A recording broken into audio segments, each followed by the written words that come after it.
నువ్వు కొంచెం దూరంగా ఉండరా అన్నారు. ఎందుకు నాన్నగారు, ఏమైందంటే ఏమో నాకు అనిపిస్తుందిరా అని అన్నారు, అంతే. చెప్పింది చేయి అంతే.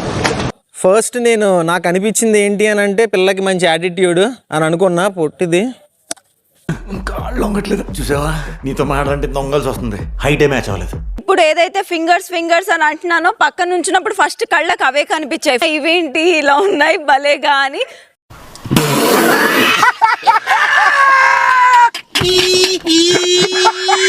ఇంట్లో ఉండింది. సో వీడికి కొంచెం దూరంగా ఉండాలి, ఎందుకైనా మంచిది అన్న ఫీలింగే ఉన్నింది ఫస్ట్ టైం చూసినప్పుడు. నేను మరీ ఎంత ఎదవలా కనపడుతున్నానా?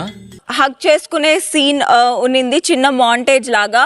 హక్ చేసుకోమంటే అదోలా హక్ చేసుకున్నాడు. కుర్రోడు మంచి రొమాంటిక్ గా ఉన్నాడు. రీచ్ అయ్యావా లేదా అని అడగడం. ఆ తర్వాత సరే మార్నింగ్ మీ ఇంట్లో పాల ప్యాకెట్లు కావాలంటే నాకు చెప్పు, నేను తీసుకొస్తానని. ఏం ఫీల్ ఉండదు మామయ్య.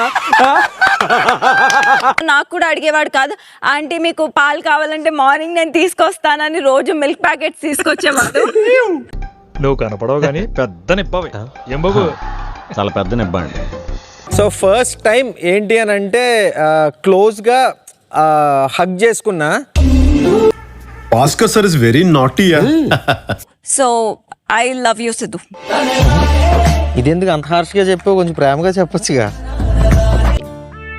నువ్వంత హార్ష్గా మాట్లాడుతుంది, నేను ఫీల్ అవుతాను. అది పొట్టిది కదా, హైట్ అవ్వడానికి ఇంత హీల్స్ వేసుకుంది. అట్లా కొంచెం స్కాన్ ఇలా పైకి చేస్తే మంచిగా మేకప్ గట్టికి కొట్టింది ఆ రోజు.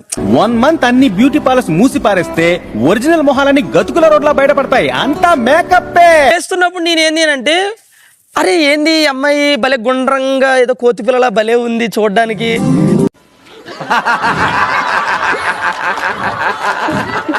తెల్ల షర్టు తెల్ల ప్యాంట్ వేసుకొని కూర్చున్నాడు. అప్పుడు గుండుతో ఉన్నాడు. అది చెప్పాలి. గుండుతో ఇప్పుడు వీళ్ళందరి ముందు ఈ విషయం చెప్పాలా నువ్వు? చూడు, ఇంతమంది ఉండగా ఈ ప్రపంచంలో ఆసియా అంటే చాలా రీజన్స్ ఉన్నాయి. ఒక్కటి చెప్పు చాలు. నీకు చాలు, ప్రపంచానికి చెప్పాలి. వేసేసాడు, బాగా వేసేసాడు.